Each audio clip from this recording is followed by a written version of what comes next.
भोपाल के मशहूर टीवीशा शर्मा मौत के मामले पर सुप्रीम कोर्ट ने अज खुद नोटिस लिया है। अब चीफ जस्टिस सूर्यकांत की सरबराही में 3 जजों की बेंच पीर 25 मई को समाअत करेगी और टीवीशा के अहलखाना ने मौत के लिए बेटी के शौहर और ससुराल वालों को जिम्मेदार ठहराया। दूसरी जानिब टीवीशा मामले में सीबीआई इंक्वायरी की सिफारिश और दोबारा पोस्टमार्टम की इजाज़त से नए इंकशाफात का भी इम्कान है।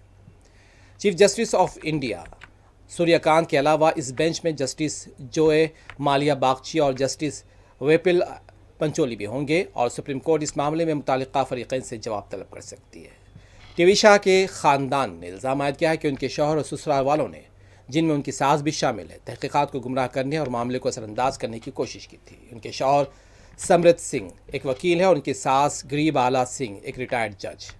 वाज़ेह है कि मध्य प्रदेश के शहर भोपाल में टीवीशा शर्मा की मौत के मामले में जांच जारी है। दिल्ली के all India institute of medical sciences के 4 सीनियर डॉक्टर्स पर मुश्तमिल टीम आज भोपाल पहुंची, जो टीवीशा शर्मा के लाश का दूसरा पोस्टमार्टम करेगी। मध्य प्रदेश हाई कोर्ट ने हिदायत दी थी कि टीवीशा शर्मा का दोबारा पोस्टमार्टम नई दिल्ली के एम्स के डॉक्टरों की टीम से कराई जाए।